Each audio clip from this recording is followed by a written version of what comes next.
Mars in Aquarius in the natal birth chart is a really, really rebellious placement. It's a placement that does not do what anyone expects it to do. It does it completely different, completely unique, completely out of the ordinary. Mars in Aquarius is sort of a unconventional type quality with thinking of the greater good of all, but not really. There are going to be things I'm going to be discussing with this placement later on in this episode, which talks about like serving humanity for the greater good, but really it goes its own way. It goes its own way. It rebels against its own identity, what others wants it to do. It does the unpredictable. It does the strange. So, with all that to discuss about Mars and Aquarius, and more. So now, delving into this placement in the natal birth chart. Now, Mars is the planet of how we assert ourselves. Mars is our drive.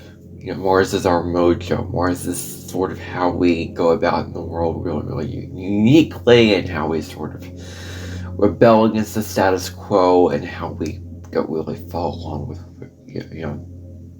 And, that's Mars in Aquarius. But Mars is really how we defend ourselves, how we, our motivation, our drive, or how we fight in battles is also representative of Mars. And so today I'm going to be talking about Mars in Aquarius, the sign of the water bearer.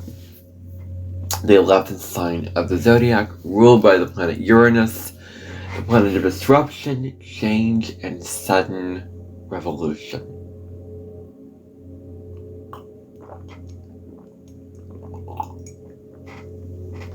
Drinking coffee as I'm doing this. So it is the morning. Alright. So now, delving in. Now, Mars in Aquarius. It does the unexpected. It doesn't do what everyone wants it to do. It does what it wants to do on its own terms, on its own time. It doesn't follow a certain timetable, certain schedule, certain procedure. It doesn't do the traditional thing. No, this is not Mars in Aquarius. So, it does, expect the unexpected with Mars in Aquarius, because it will turn on its head, it will do a somersault on its head, it will flip over 2 times and flip back over, it will do really, really crazy things. Kind of like you see acrobats or whatever goes on in the circus. So it goes against the status quo. Aquarius is a sign that does not follow. It goes against societal norms. It goes against what everyone wants it to do. If you're expecting Mars in Aquarius to sit down, it'll walk, it'll stand right up. If you're expecting Aquarius to... what this reminds me of is it reminds me of an episode of Just Add Magic that I was seeing, which is a show about these girls who have a magical cookbook where they can make recipes, and there's all these ingredients that create these spells. And in the 4th season, which was the New York new group season, there was this recipe that they made where people told them to do things that they literally did the opposite. Like, order your favorite dish. They ordered, one kid in the show ordered like salmon, broccoli or something, and he really didn't like that. Another one ordered, Alfredo, fettuccine Alfredo, and she really, really didn't like cream sauce and Alfredo sauce. And so,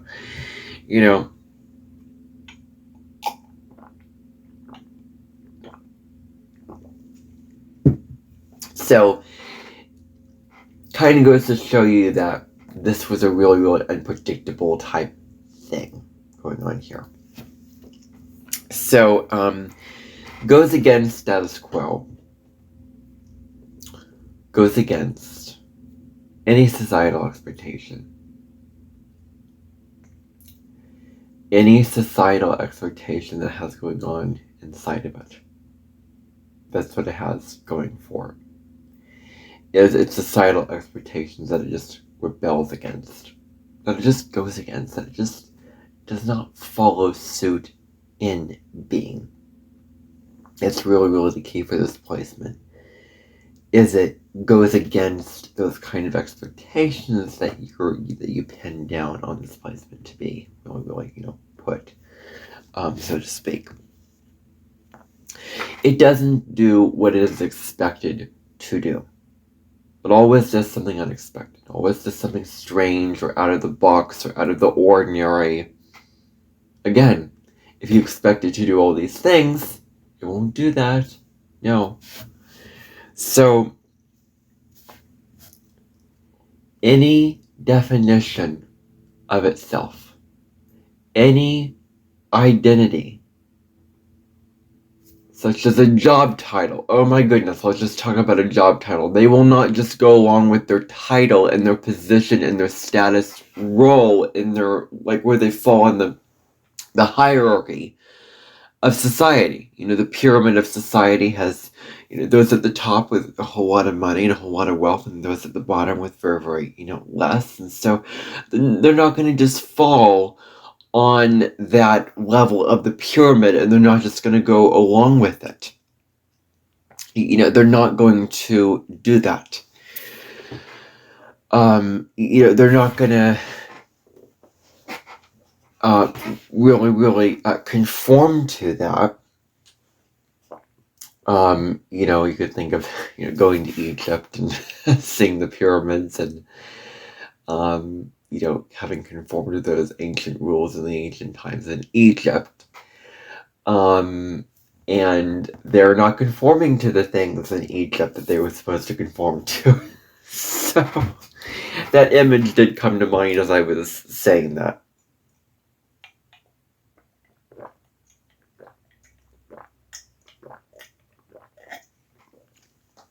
And that's what you call a random comfort. You used to call them comforting lines, but I know I call them random comforts. Okay.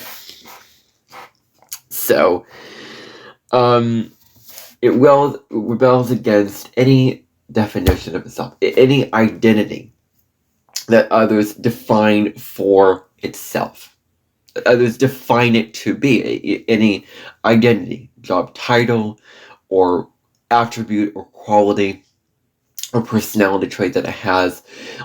It doesn't follow it. It doesn't want to embody this, because it doesn't want to be identified with a whole lot. Or anything at all, really. Its nature is to just go against the grain. Rebel. Everybody's going a certain way. It does not follow along with the herd. It goes its own way.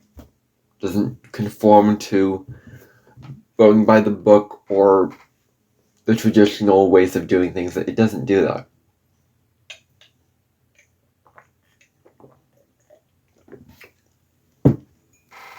So, okay. So it wants to create change. That's what it's ultimately seeking, is creating change.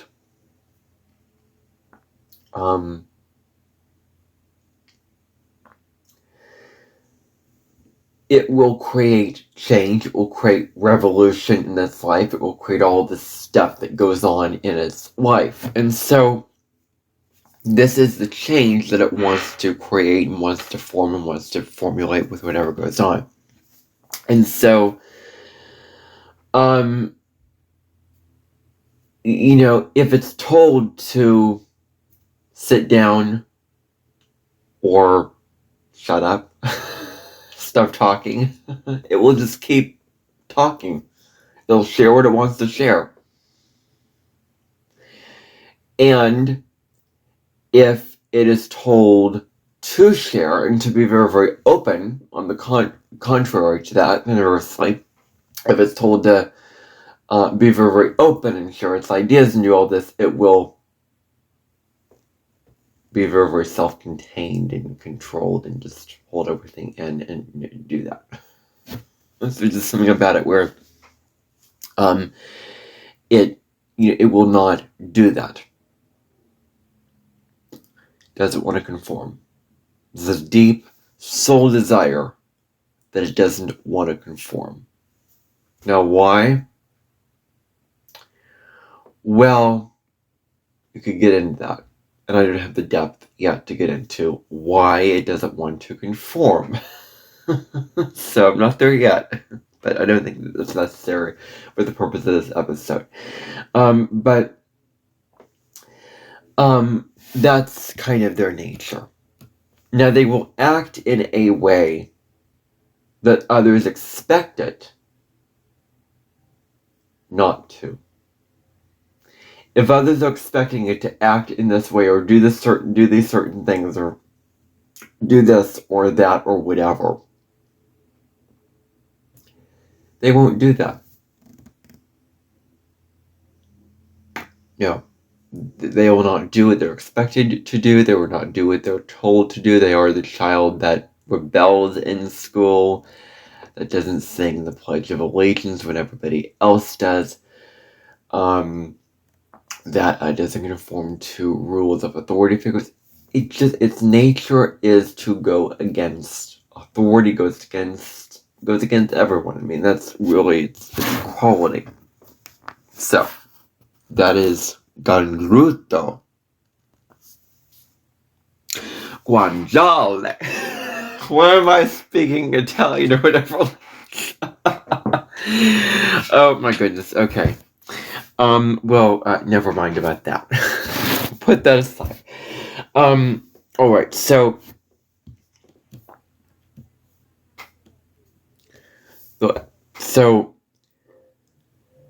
they really, really tend to,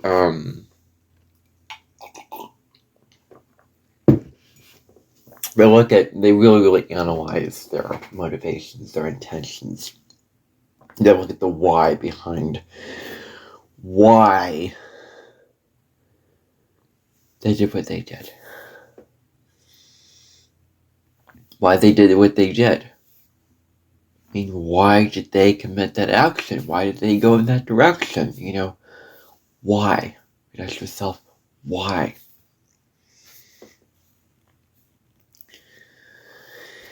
And they really, honestly, accept they're a little bit crazy, they're a little bit weird, they're a little bit unpredictable. So they accept and come to terms with how unpredictable they are, with how weird, with how strange they really are.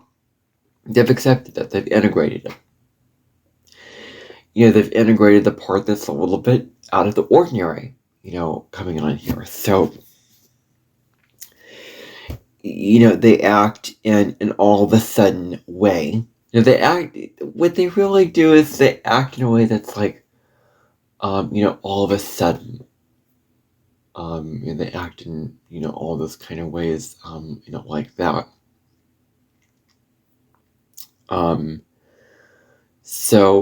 Yeah. So, they act in this very, very sudden way. It is, really what they do. And, even if they believe, okay, so, am I making really sense here? So they don't just, take a very, very slow step, like if you're thinking about walking on a path,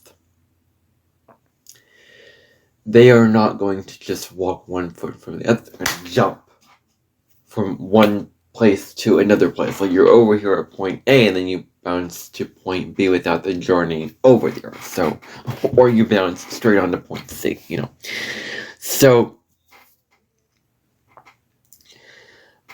they may think, and we need to understand and respect their feelings and their thoughts that they are perfectly logical, or that they are really not just acting impulsively, but they're really, really considering and reflecting upon their actions before they just act. So, they can't act in an all of a sudden kind of way. That's sort of, their nature. And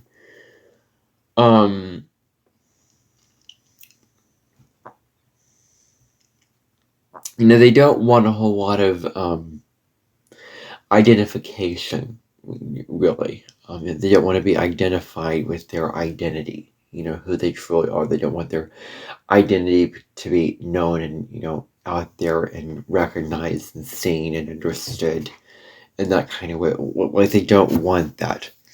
And they may not want their true identity to be known also. I mean, they may not even want to be known, not that they want to be hidden. They want them to be kept private, kept secretive, kept locked behind bars, or they are sort of keeping their cards close to their chest, so to speak, where they they don't want who they are to get out there and get recognized and get known and whatever. So, what it really does is it goes against the rules, breaks the rules and norms of its real identity, with who it really is. Doesn't want to follow that. It doesn't like those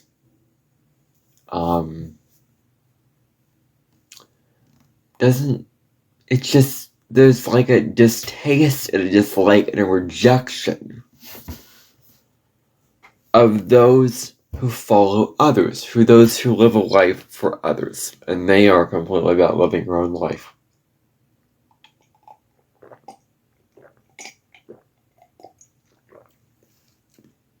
Living a life that is true for you, really. So, so that is, what that can be, really. So, it doesn't mind being confused. Mars and Aquarius doesn't mind confusion, doesn't mind the roadblocks, doesn't mind the detours, doesn't mind the soup of just questioning itself, like, why does it do what it does? Why does it act in these certain ways? It benefits from confusion, it benefits from all these kind of things like that. And so it can actually, piece together interesting ideas from one idea to the next and put them, like, here's a one piece and there's another piece and you're putting them together to form a whole. They find the sort of cohesive connection between one idea and another, and they can piece together all these ideas and get to the end conclusion that's probably different than anyone else or before anyone else. They're very, very unique in that way. They're really, really smart. Of course, we're very smart, intelligent, intellectual science, and then indeed they have some intelligence about them. They're clever. They're just bright-minded individuals. They don't feel like they're doing what's right, is another thing.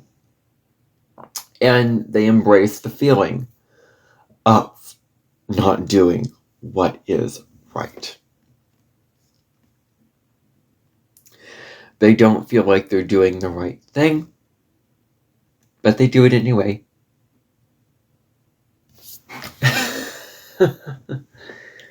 They know that they're doing the wrong thing. They know that they're acting out of line. They know they're not acting in predictable ways, that they're not acting correct societally. But they do it anyway.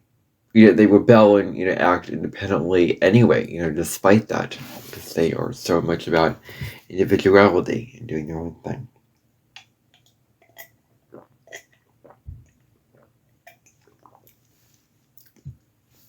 So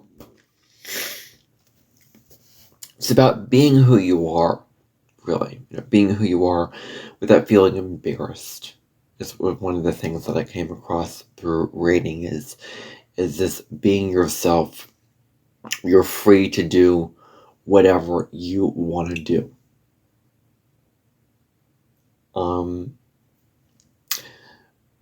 Being free. What does it mean to be liberated and fully free and fully empowered to be what you want to be, to do what you're going to do? And, they don't want a whole lot of recognition and attention. They don't want to be recognized and have all the spotlight and the attention and the, the applause or whatever to be on them. They don't want a strong sense of identity. They rebel against who they are and what they believe about themselves.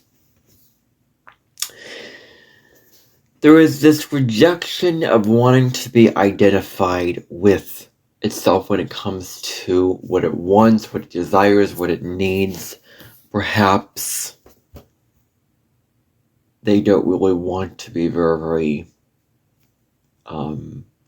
famous, infamous, do very, very well in work, be very, very successful, achieve a lot. They maybe don't want to achieve a lot because then other people see it. And other people recognize you for it. Other people, know you for that. They don't want to be known or recognized, basically. So that's really what goes on.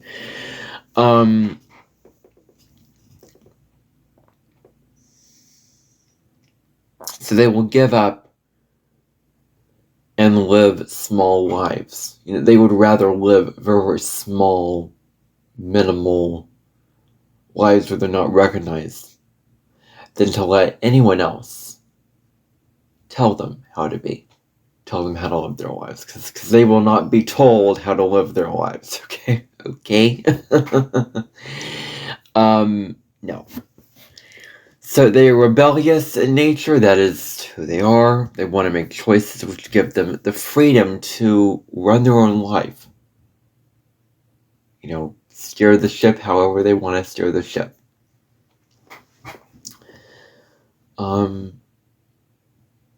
They want the choices to do that really, really easily. And, it gives them freedom, it gives them empowerment to really, really run their own lives is really, the key here. So that's really, really huge with this, placement is just this need to rebel, need to be independent. They want to change the game. Mars in Aquarius doesn't conform to certain ideas, as I've discussed before.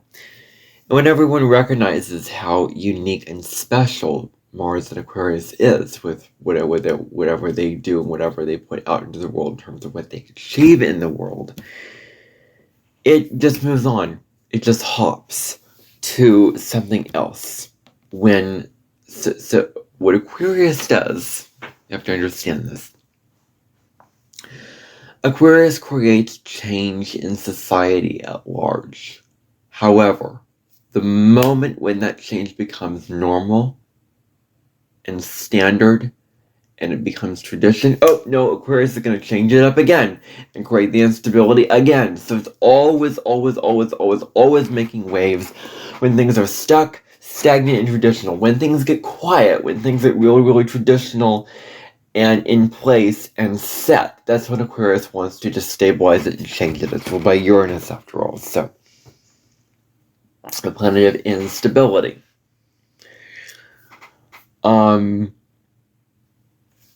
So it moves on to something else when that thing gets recognized, or when it achieves something it could be recognized for, changes it up. It's always willing to be out there and weird. It's always willing to be weird. Wants to be weird. It is a weird placement to begin with, but in a good way. weird in a good way. I mean, this is all the best of ways, not the worst of ways. So it is very, very unique in that sense. And so it wants social innovation. Wants to innovate. And I'm just looking up what innovation is so I can discuss it here. It's taking a new creative idea into a practical application, as it says here. Taking something new, creative, and making it real.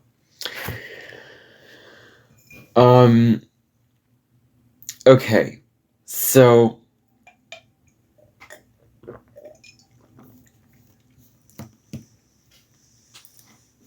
on social reform, and maybe fighting for its own cause. Like, I want to use my Aquarian energy to fight for my horoscopes that are much better than what the astrologers give.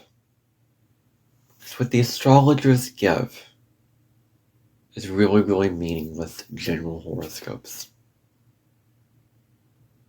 They assume that everybody is the same. Everybody is the same. Everyone falls into the stereotype of, oh, in this area of the life, they're going to experience this here and this, black and white. No. I don't do that. I mean, what I say, I'm not making assumptions about you. And I say take what resonates and leave the rest. And I may say things in those horoscopes which you may or may not relate to. But they're open. They're more general. I think that more people can relate to these horoscopes. More people can see the value of these horoscopes really, really strongly. With whatever they're doing. With whatever life they're living. So that's kind of the unpopular cause that I want to fight for. And so they may prefer innovation to traditional ways of doing things. They may want, something to benefit the group over what is benefiting you personally. They prefer maybe collective gain versus personal gain. Technological advancement also. They are really independent. I mean, they are deeply independent. They are deeply rebellious. That's for sure and certain. They go their own way. They do their own thing. They go their own way. They go on their own path. That's really who they are. They're not going to follow by the book.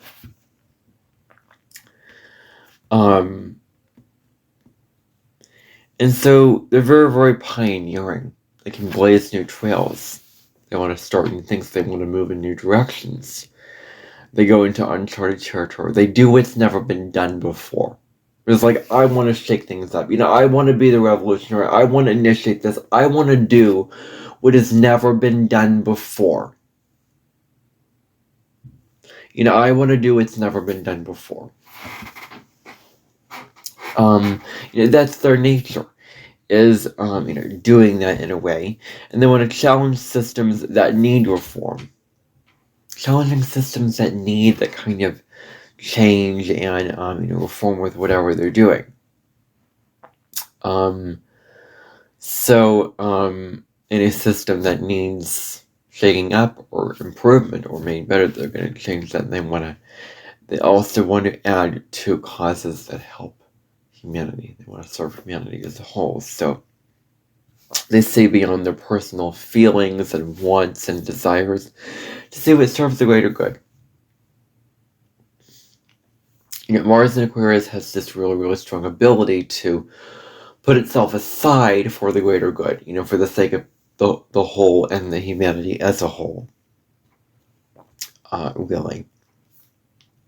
So they may leave behind, what is a societal norm. What is that kind of norm that goes on in society? What is, traditional and, is in rulership of that kind of thing. They may not conform to social norms, and they may go after goals that others see as, impractical and non-realistic, and you can't achieve this, etc. They prefer collective gain over personal gain, so achieving something collectively or collective benefit over just you gaining a pile of money and a sack of potatoes or whatever. You're gaining on a personal level instead of being so caught up in what you gain personally in your life with the achievements that you gain personally. Then you can let go and and choose to surrender what you want personally for what the collective needs to gain in a way. So you don't solve problems in the traditional way. Also, you go about challenges in new ways. You try things no one's ever done before. You're not afraid to do something out of the box, do something different. You don't really want to be in environments in the business world that are very, very competitive. We're talking about business. If we're talking about it in the context of work and it being very, very professional, you don't want competitive environments. You don't want that kind of environment that just keeps you from really, really growing and really thriving as your individual self, or positions where you need to grow because others are telling you, oh, you must grow, oh, you must do this, oh, you must do that. And it doesn't want to fight against others. It wants to do its own thing in its own sovereign way. And if only companies were that way, if only this world was better, if only we didn't have to fight and fight fire with fire, like YouTube and TikTok, for example, they can do their own sovereign things and they don't have to fight against other companies. And they can be totally independent and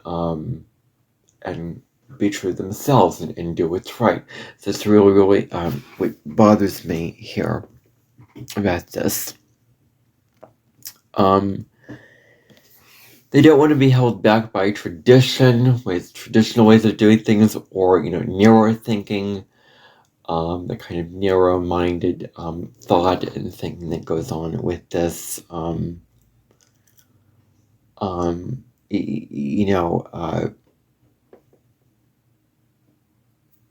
They don't want to be held back by what you should do, what you must do. So they express anger very, very clearly, and then they move on to what is more efficient and useful when it comes to expressing anger. They just express it. They just express their feeling of anger, express their feeling of frustration, and then they move on to something else. They move on to something better. They move on to a better quest and a better pursuit.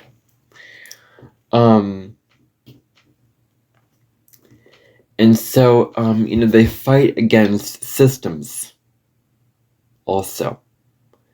They fight against systems that sort of hold them back, hold them from being individual, and, blocks on freedom.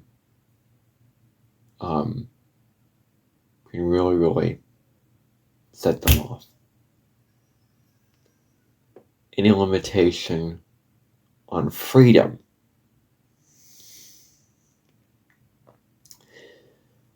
and liberation and doing things your own way is going to really, really, annoy them, when they want to rebel against that and do their own thing, really. So they prefer group action rather than personal action and fighting against all the stuff. That's what they want, is, to act in a group sense of the word, that will act for the greater good of the group, rather than just fighting for your own sake or whatever.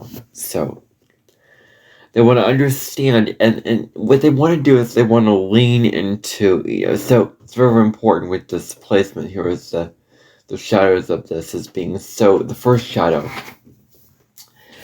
one of the shadows of the Aquarius is being so in your head, being so in the ideas and the thoughts and the conversations in the intellectual realm, that you're missing out on opening your heart. Emotional connection. Tapping into your emotions, tapping into your feelings, tapping into what you want on an emotional level. Leaning into emotions and being open-hearted, being kind and being caring, and this and that.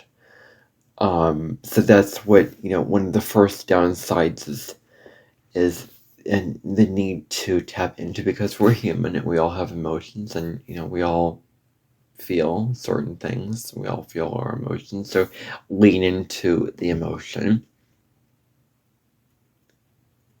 and feel it and express it openly. Don't be afraid to express it. In, not ego, very, very reactive ways, but just responding in a way of expressing the emotion. But, openly express the emotions. Like, use the high road of openly expressing that emotion. So, with those emotions, you don't want to hold them back. And also getting tender. Not only feeling your emotions, responding from that place, but also being empathetic and sympathetic towards what others are feeling, connecting that way.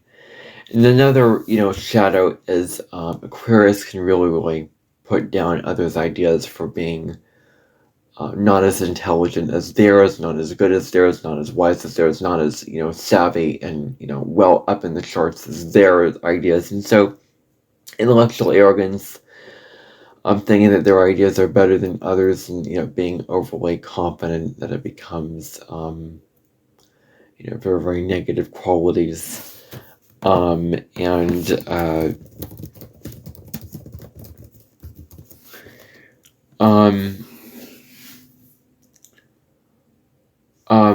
Feeling like you are superior, feeling like your ideas or knowledge base is superior to others. That's what it means.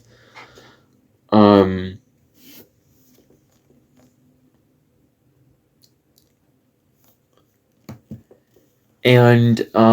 wisdom. Definition of wisdom is understanding that there's always more to life. That you can be a lifelong learner, that you can live a very, very long life with learning and continuing to learn and continuing to expand your mind and continuing to open up about these different things, and not thinking that you know everything, but always being open to new information, new ideas, new experiences, always being willing to learn, always being willing to grow. So, what it really comes down to is being open to all the different perspectives. Being open to all perspectives. Everyone's viewpoint, where everyone's coming from. It's a high rate of air energy, not cutting off different ideas that are different from your own. Not cutting off these ideas that, they're worthless, they lack meaning, they lack purpose, they lack point, they lack the intelligence and the good qualities and the good stuff that I put into them, the good effort that I put into these ideas, the good basis that I formulate around these ideas, letting go of this arrogance that can come in here. And then also balancing the group and humanity with what you need on an individual level. Like, what do you need personally? What do you need individually? And this doesn't have to be just, your personal relationships.